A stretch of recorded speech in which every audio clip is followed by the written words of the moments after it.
We're so glad this morning to have special guest missionaries with us, Brady and Mandy. Feel free to call them Brandy.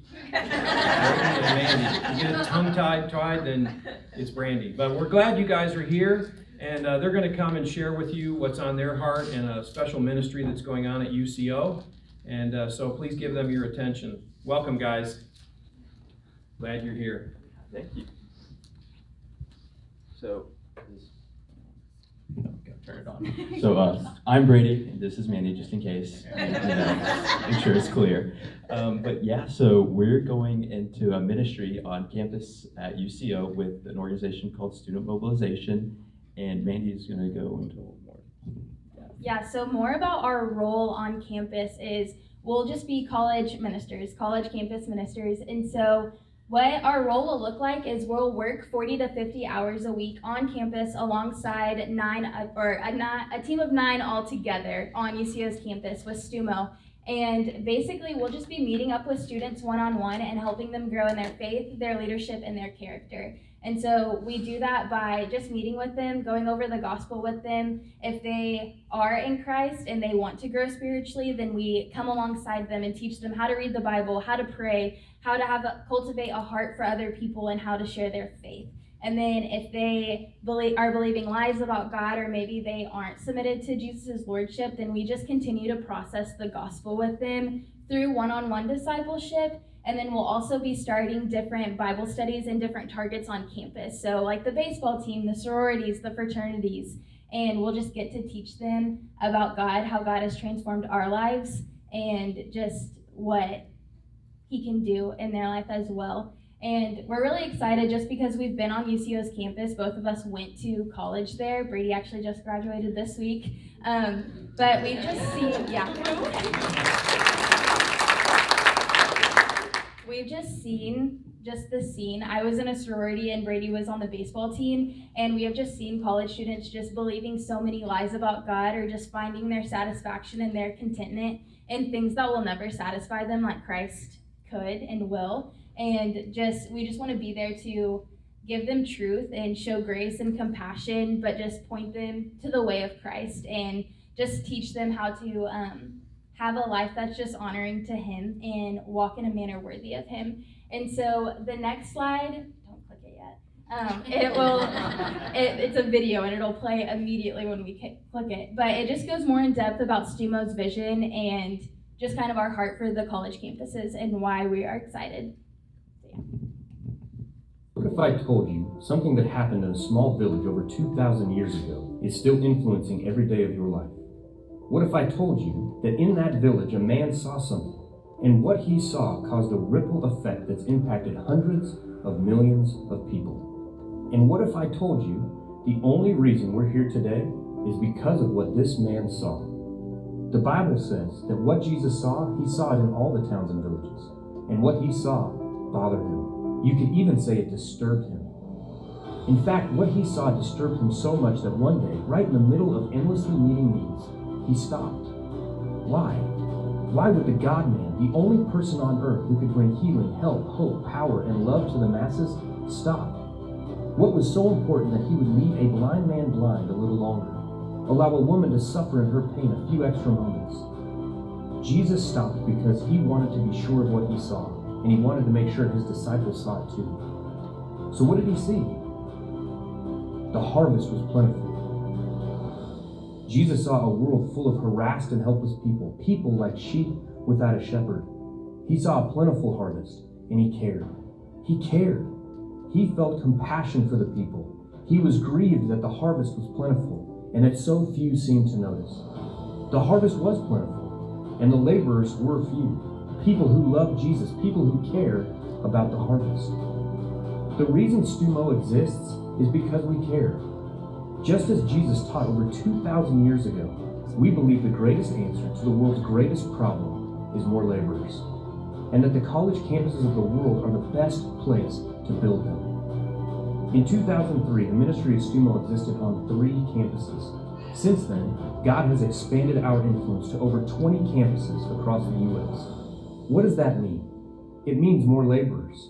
More laborers taking the gospel to places like Austin, St. Louis, Boulder, San Francisco, Tokyo, the tribes of Papua New Guinea, the Philippines, and Asia. More laborers in local churches helping to transform communities and cities with the gospel. More laborers raising families that take the Great Commission seriously. More laborers being salt and light in the darkest places of this world. It means that over the past several years, God has graciously used Stuma to provide more of the greatest solution to the greatest problem in our world. What will God do if we continue to care?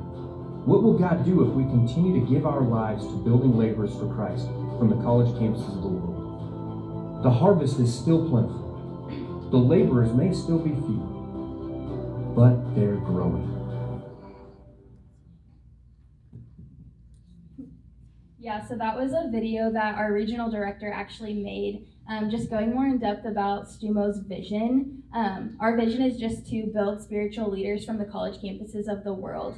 And so God has just really given Brady and I both a heart for college students specifically, just because they're at such a pivotal time in their life. And then also just the strategy of, man, if we get to engage with a freshman early on, then and they want to grow spiritually, that's 3 to 4 years of, depending on how long it takes them to graduate, 3 to 4 years of getting to equip them and just teach them how to walk with God for a lifetime and how to labor even outside of college, because we don't just want them to labor and walk with God while they're in college for 4 years. We want them to continue to labor post-college in the workforce or if they go overseas, and just having a Great Commission-minded family that is just centered on God's word and just submitted to Christ's lordship. And so Brady will talk about how we kind of see this play out on UCO's campus already in his ministry and what the Lord's doing. So right there is Cade, and he was actually my roommate freshman year in junior college. And I think I came to Christ when I was maybe 6 or 7, and all the way through high school I was like, man, walking with God is easy. I don't understand what the big deal is. And then I went to junior college, and it was rough. I had never seen a lot of the stuff I'd seen, had no community, and I was just struggling really bad with alcohol, talking to girls, just the way I behaved. It was just a rough couple years. And my friend Cade, he transferred after our freshman year and went to UCO, and then I went the next year. And so Cade actually gave his life to Christ the year when he went to UCO, and he reached out to me and was like, hey, come hang out since you're coming. So I went, and if this tells you how bad I had gotten, is he had this list of our friends who weren't believers, and he was praying for it. And my name was right there in the middle of it. And so I just remember seeing that is so sweet of him to be praying for me. I'm okay. I was not okay. And so after seeing the way that he was living and all his roommates were living, God opened my eyes to see how far I was from him and how far I was just doing things I never would have dreamed of. And so Cade really just came beside me. He started showing me how to get in the word every day, how to pray, not just selfish, oh God, I need 5 shutout innings in this game today, but praying for the world and praying for my friends and things like that. And so he also just showed me how to share the gospel, which I was oh, I'm not doing that. I'm not doing that. And then, but over time he showed, God opened my eyes, oh, this is something God lets us partner with him in doing. And so after all the stuff that he taught me, I was all right, I want to show this to someone else. And so that's when I met Cam on the baseball team the next year. He grew up almost identical story, junior college, grew up in the church, and he just was needing community. So I came up beside him. I was like, hey, let's start getting in the word together. So we just started reading together, started praying together, started a Bible study on the baseball team, started sharing the gospel with different guys. And Cam really caught the vision too. He said after I quit or got hurt and had to stop playing, he kept going. And so that's when Cam met Gatlin, the guy on the left there. And he just started doing all the things I was doing with Cam with him. And there's just this really awesome day where Cam, Gatlin, and I were at the table at our house, and Cam was teaching Gatlin something that I had taught Cam, that Cade had taught me, that a guy who lived at the house before us had taught Cade. And I just started to see, oh, this is it. This is what we're supposed to be doing, just sharing the gospel, taking it to the next guy. And now Gatlin has been sharing the gospel with guys on the baseball team too now, and we're just really excited to see how God will use Gatlin and the next guy and the next guy. And I think that's just what gets us so excited, is that God has blessed us to see fruit already in just our short amount of time. And so to grow this. We're just so excited to see what God will do when we get to be there full time sharing the gospel. Yeah, so we're really excited. And just in order to do this full time, we are in a season of support raising. So we're looking for people to partner with us through prayer and then also financially. So through prayer, we have a newsletter that goes out every month, and it'll just be ministry updates, different people that we're engaging with, how you can specifically pray for them, how you can pray for us. We really do believe in the power of prayer and that it is just needed so much. But then also partnering with us through finances. And so what we have to raise to be able to go on campus is $6,700 monthly. And so that is Brady and I together, $6,700, and that goes to things like FICA, health insurance, all of the really big adult words that I'm sure you all understand. But then it also goes to things like development materials and ministry meals. So it's really cool that STUMO works into what we're raising, just money that we can spend on students. Like no college student is gonna turn down a meal. Like, hey, come to Qdoba with me today and I'll buy your lunch and we can talk about God. They're not gonna turn that down even if they want nothing to do with Christ. It's just a way of just getting to meet with them, and we've just seen the power of that while we were students, of just staff that just were diligent to meet with us weekly and teach us more about the Bible and ask us the hard questions, ask us how we're struggling, how we can be prayed for, and just hold us accountable for sin. And then the other one is development materials, and so we have money allocated to students who maybe didn't come from a Christian background, but they're wanting to walk with God now. We can buy them a Bible and a journal and help them get into the Word, and they don't have to worry about spending money on that. And we can also buy them different books that will help them grow spiritually too. And so it's really cool that in what we're raising monthly, that there's money allocated for that. And so Brady will talk about the rest of the things. So we are actually 2,000 away from being fully funded. So God has just been so good to just raise the support for us. It's been awesome. And so we kind of actually got a little breakdown of those. That's accurate right there, how many people we need to join our team. And so if you guys would like afterwards, you can come talk to us. We'll be here and just want to hear more about what we're doing. And it'd be awesome if we just meet afterwards. So thank you so much for letting us come up here and talk about what we're doing. Welcome up, Doug. Thank you, guys. Man, it has been so exciting to see what God's been doing with you guys. We met with Brady and Mandy, I don't know, what was it, 2 months ago or 3 months ago? And you guys were only at, I think, 20% maybe at that time? 10. So it's been great to see what God's been doing. I'm really looking forward to someday when you'll come back and tell us the stories of what you've seen God do during this coming year and this summer. And man, and Ann, I hope you have a happy Mother's Day. So yeah, what a great day for you guys. And it is Mother's Day. I think, there's one thing we all have in common, right? We all have mothers. Unless you came from a test tube and then I don't know what you do today.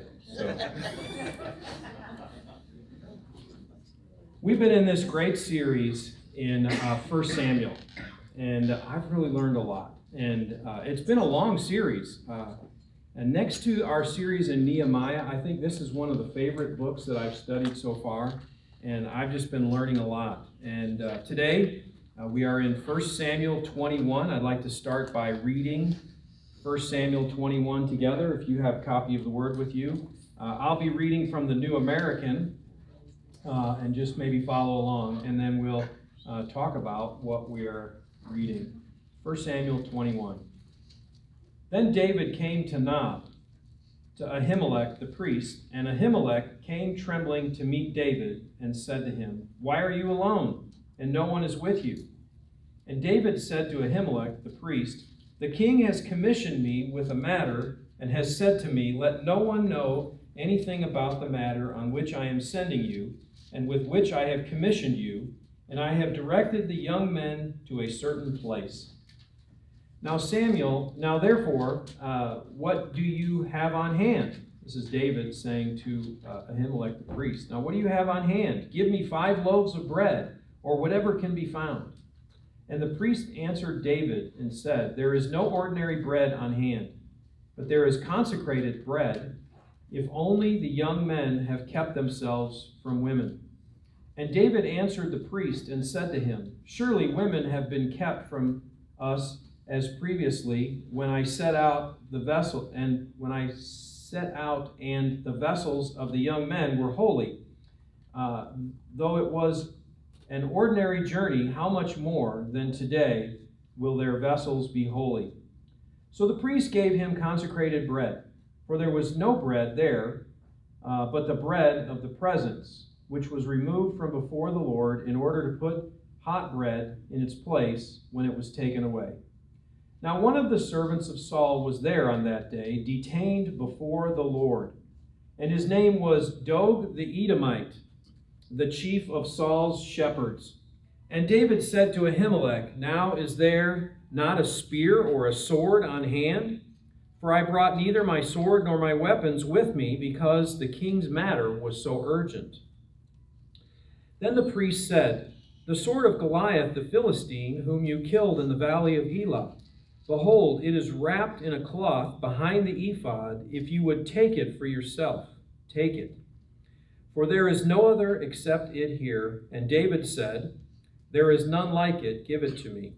Then David arose and fled that day from Saul, and went to Achish, king of Gath. But the servants of Achish said to him, "Is this not David, the king of the land? Did they not sing of this one as they danced, saying, 'Saul has slain his thousands, and David his 10,000s?'" And David took these words to heart and greatly feared Achish, king of Gath.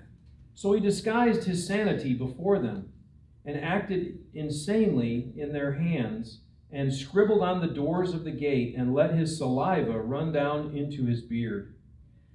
Then Achish said to his servants, "Behold, you see the man behaving as a madman. Why do you bring him to me? Do I lack madmen, that you have brought this one to act the madman in my presence? Shall this one come into my house?" So we really see here a struggle of faith with David. He's really struggling here. We've seen some victories, but we've also seen some times when David was kind of struggling. And this chapter has some of those struggles. And maybe you relate to this as I do. Corrie ten Boom once said, "Never be afraid to trust an unknown future to a known God." And that's really what David was going through here. He was struggling with what he remembered about how the Lord worked with him. And he was struggling to put his trust in the Lord in these difficult situations. So often trials leave us feeling alone and afraid. Maybe you've had those experiences when you've been going through a trial, and in the middle of it, you just feel this loneliness and this fear. It's what David was going through here in chapter 21. Being a fugitive and living his life on the run was designed to teach David how to be Israel's king, though. This is not wasted time for David. This is not a detour. This is a time when the Lord was training David, trying to get his attention, and trying to get him to trust in him. It's really the time in David's life which prepared him to be Israel's ideal king. In some ways, this chapter might kind of seem out of place, but it's really there as an intentional matter for us to see how David was tested in his faith. It demonstrates that David's training prepared him to be king. I was thinking about that this week. It's often in the difficult times that we're prepared to lead or to thrive in peaceful times. These are the testing times, the times when you can be prepared for the times of peace. Sometimes it's in the difficult times we learn to thrive in the peaceful times. So I want to look at this passage today and consider things we can learn from David's trials during this time as a fugitive. Things we can learn about trials from David's life as a fugitive. The first thing is trials can leave you feeling alone and afraid. I already mentioned that. And David here, he shows up in this city of Nob, which is really a priestly city. It's a place where the priests had moved in. We believe that the tabernacle was there during this time. And David shows up there. He's thinking he might find some food and maybe some weapons. He's just on this search, like looking for something to hang on to, something to help him through what he knows he's about to face. He just shows up with a few men.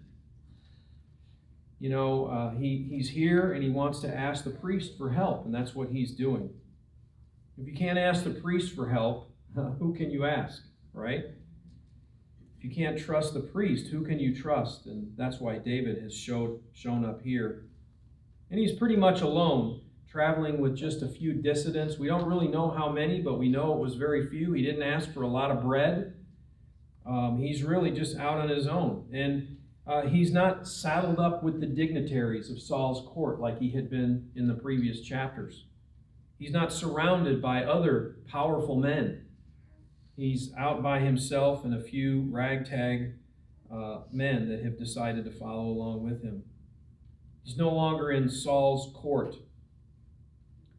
As a fugitive, David was separated from all the benefits of the royal court without power. He didn't have Saul's power to lean on. He didn't have Jonathan with him. He's all by himself out here in the city of Nob. It's interesting, isn't it, how quickly folks will separate themselves from those who are suffering. It's kind of just the nature of life. Maybe you've gone through a period of suffering and you feel all alone and, where are my friends? Where are my people to help me through this time?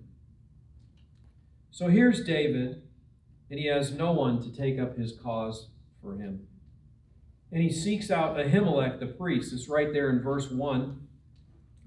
Ahimelech, if you remember, is the great-grandson of Eli, the high priest. And like the previous chapter, here we begin with some questions. Only this time they're asked by Ahimelech. He says, why are you alone? And why is no one with you? And David kind of comes up with this fake answer. He doesn't really have an answer because he doesn't want to tell the priest that he's on the run and he's a fugitive. But it reminds me of the previous chapter when he's complaining to Jonathan about Jonathan's father Saul. And he says, what have I done? What sin have I committed before Saul that he's persecuting me this way? But David came to the city of Nob where the priests were. And I have to believe that the reason David went to Nob was because he was looking for spiritual answers. That deep in his heart, even though he's asking for weapons and food, I think he was kind of having this internal struggle. But he believes that the Lord will answer and give him strength. And I think that's why he showed up in the city of Nob, the city of priests, the city where the tabernacle was. When facing a trial, many people look to military answers or political strategies. David went to Nob looking for spiritual answers. So we have this issue with the consecrated bread. And this bread was really only to be used for the priests. That's outlined for us in Leviticus 24, 5 through 9. We don't have time to go there, but it gives the procedure for the bread to be laid on the table and how to replace that bread, and that what's left can only be eaten by the priests. And here the priest makes this exception, and he asks David, only if your men have kept themselves from women. That was meaning that the men were pure and that the men were undefiled and clean in the Jewish ritual sense of the word. The priest really, though, is asking a question that didn't need to be asked, because it didn't matter if David's men were clean or unclean. He was not to give them the bread. But since David and his men were in need, the priest made this exception and gave him the consecrated bread. Well, what do we do with this? Because it seems like they broke the rule. They had no right to give the bread to David, but they did. Well, Jesus had something to say about this in Matthew 12, 1 through 7. And I love what it says there. This is on the Sabbath. Jesus is being asked some questions. At that time, Jesus went on the Sabbath through the grain fields, and his disciples became hungry and began to pick the heads of grain and eat. And when the Pharisees saw it, they said to him, "Behold, your disciples do what is not lawful to do on the Sabbath." But he said to them, "Have you not read what David did when he became hungry, and he and his companions, how he entered the house of God, and they ate the consecrated bread, which was not lawful for him to eat, nor for those with him, but for the priests alone? Or have you not read in the law that on the Sabbath the priests in the temple break the Sabbath and are innocent? But I say to you that something greater than the temple is here." Of course, he's referring to himself. "But if you had known what this means, I desire compassion and not sacrifice, you would not have condemned the innocent." So Jesus actually had something to say about this situation of the priest giving the bread to David. There are times when we're called upon to set aside the rules for the greater good. And here, the greater good was God's mercy to God's servant, David. So we have this situation where David is on the run, and he's feeling alone and afraid. The second thing we can learn from this is that many trials have a villain. If you've been through a trial, maybe your trial had a villain. Well, here in the passage, it's Doeg the Edomite who is the villain. Now, this guy's not to be confused with Doug the Edomite. This is Doeg the Edomite. And he's the chief of Saul's herdsmen. So he's kind of over all the guys that are watching over the livestock of Saul. A pretty important role.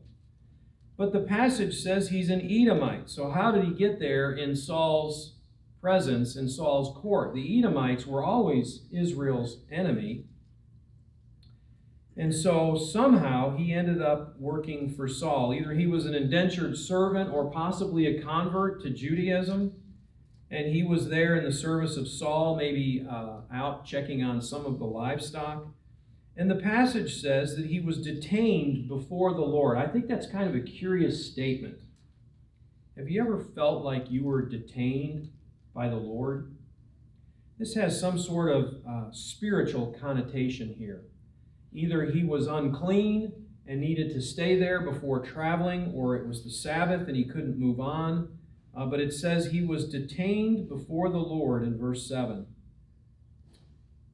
Maybe there was a suspicion of leprosy, or because of a vow or a need for cleansing, he had to stay there in the city. And there he ended up at the time that David shows up. I don't think that that is a coincidence. Often in a trial, we might wonder if God is orchestrating things to our detriment. That's a natural feeling for us. We wonder, is God causing this? Is God trying to get my attention? What is happening here? I'm sure David was wondering, why is this Edomite here and going to bring this message back to Saul? And then David's going to have to run again.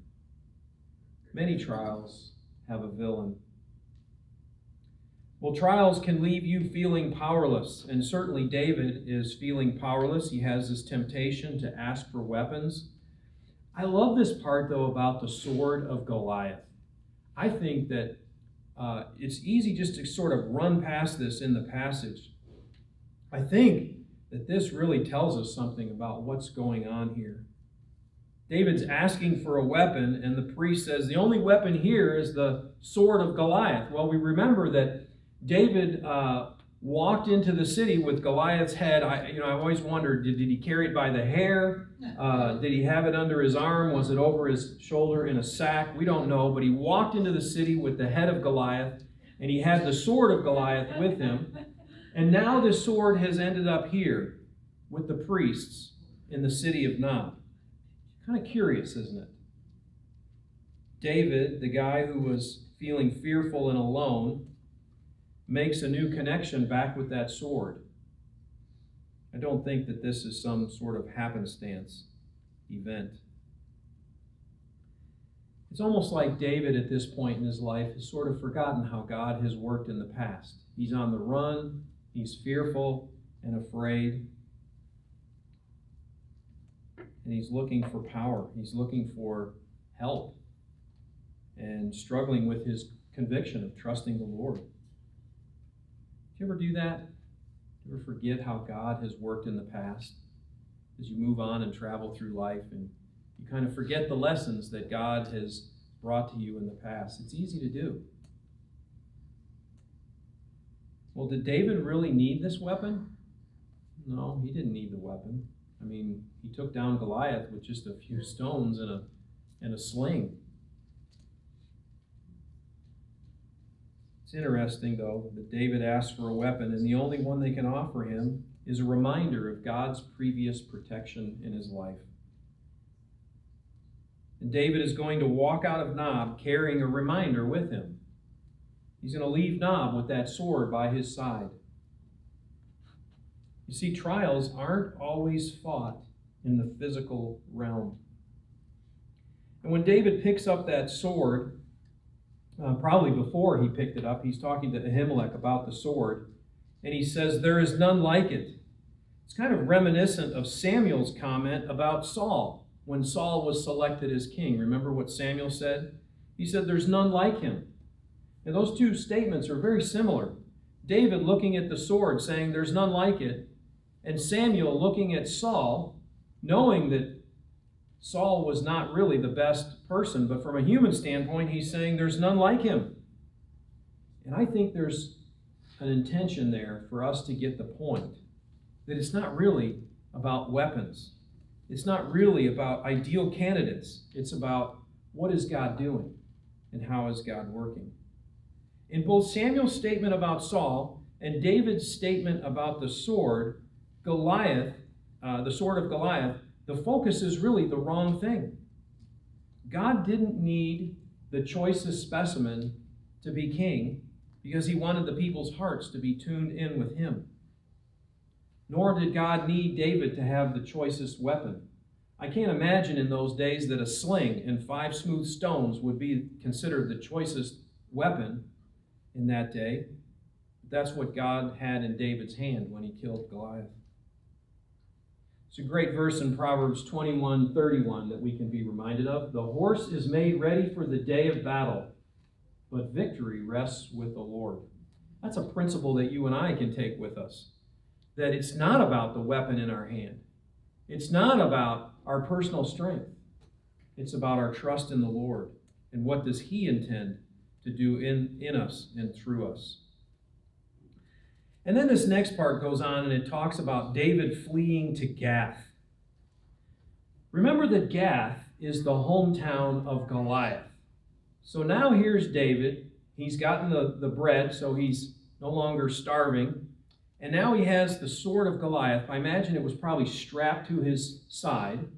We know that David wasn't a particularly large man, and I bet that sword was pretty big. And here's David traipsing into the city of Gath, the town that had to have known the history. And I don't know if the people in the town recognized that sword when David went in and said, "Hey, that's the sword of Goliath." Apparently, there'd been enough time had passed that they had forgotten or didn't recognize David or maybe didn't know the history. But here's David traipsing into the hometown of Goliath, feeling alone and afraid, and he's got that sword strapped to his side. What a reminder of God's work in David's life as he goes into more difficult situations. I don't know if those people knew that that was Goliath's sword on David's side, but David knew, and the Lord knew. I was thinking back to the scene at the battle, right at the battlefront where David was recounting to Saul. Remember that interchange, David saying, "I'm going to take this giant down." And Saul's like, "You can't do it. You're too little. You're not the right guy. You're going to need some armor." And they have that interchange. And in that discussion, David is recounting to Saul how the Lord helped him to slay the lion and the bear. And he says that to Saul. And they go through that interchange with the armor, and David realizes, "I can't fight with this heavy armor." And so he decides he's going to go with just the sling and the stones. And then when he goes down to meet Goliath, he faces Goliath and he says right to his face, "You come at me with a sword, a spear, and a javelin, but I come to you in the name of the Lord of hosts, the God of the armies of Israel." That's a bold declaration in the face of this giant. And we see that David at that time had such strong faith.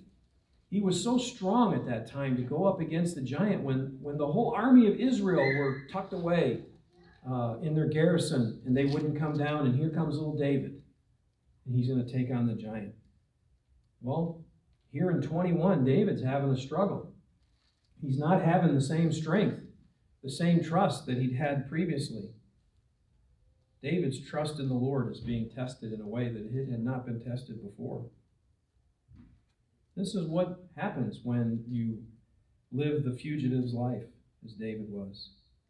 You get your faith tested. You get your trust in the Lord put on the line. And it's the times when real leadership is developed in those difficult times. Well, it says in verse 12 that David greatly feared Achish, the king of Gath. And this very difficult section here where David feigns insanity.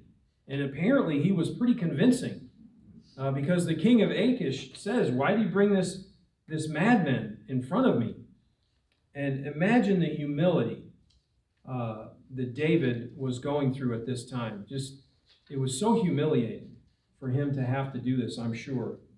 And I'm sure later as he looked back, he saw that he was struggling and looking for answers and wanting to be strong like he had been in the past.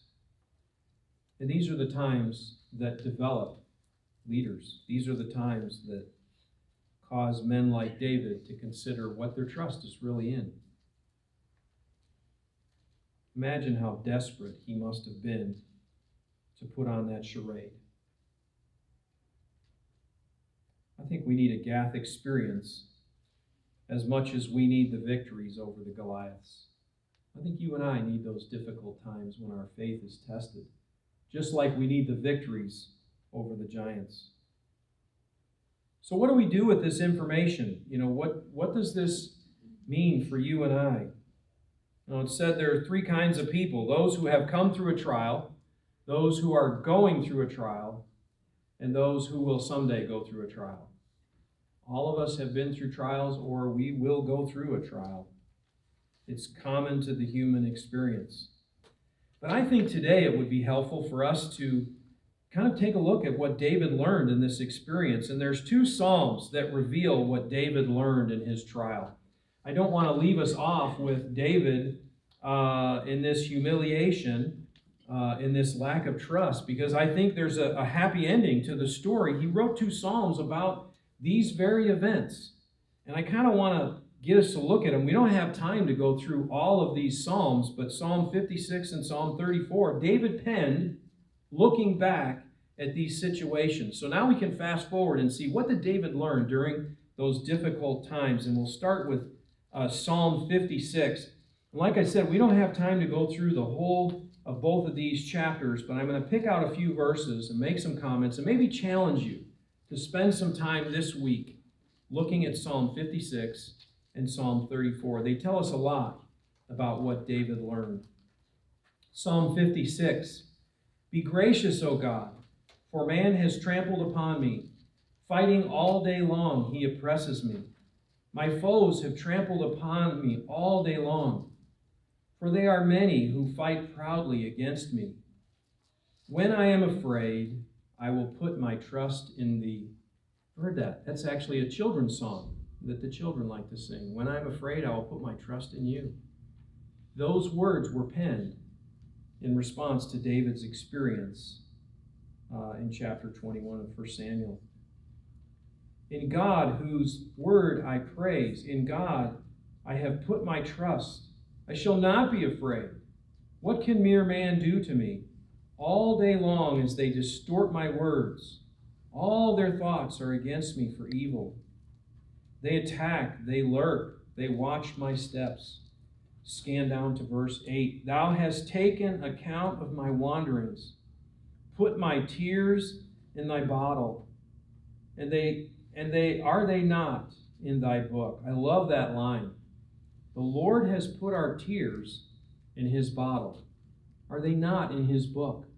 There's nothing that you and I have gone through that the Lord is not aware of, that the Lord hasn't taken account of. Then my enemies will turn back in the day when I call. This I know, that God is for me. In God, whose word I praise. In the Lord, whose word I praise. In God I have put my trust. I shall not be afraid. What can man do to me? I think maybe there's a little bit of David making a declaration here because he's sort of preaching to himself. It's a message that he knows he needs to be reminded of. And then in Psalm 34, and we'll kind of close out this morning with this. Psalm 34, I will bless the Lord at all times. His praise shall continually be on my mouth. My soul shall make its boast in the Lord. The humble shall hear it and rejoice. O magnify the Lord with me, and let us exalt his name together. I sought the Lord, and he answered me and delivered me from all my fears. Notice it doesn't say troubles here. It says he delivered me from all my fears. They looked to him and were radiant, and their faces shall never be ashamed. This poor man cried, and the Lord heard him. I wrote in my Bible here a long time ago, 1 Samuel, because I think David is thinking specifically of those events. This poor man cried, and the Lord heard him and saved him out of all his troubles. The angel of the Lord encamps around those who fear him and rescues him. Maybe you've heard that verse. That verse is a look back.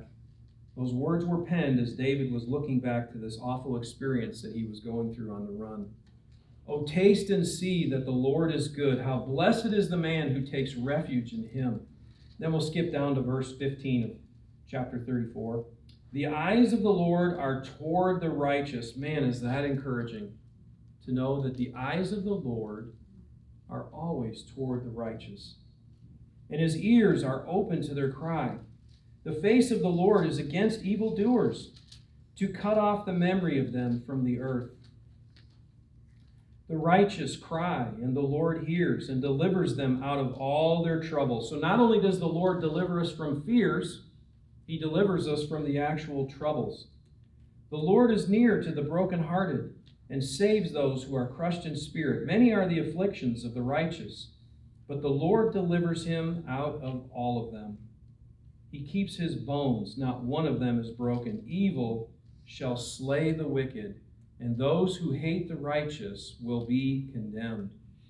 The Lord redeems the soul of his servants, and none of those who take refuge in him will be condemned. Man, what a great response to all those difficulties that David was going through. And it's wonderful to know that we don't have to leave David off in that state of humiliation. That David learned through that experience that God was for him, and God was going to bring justice on those who do evil.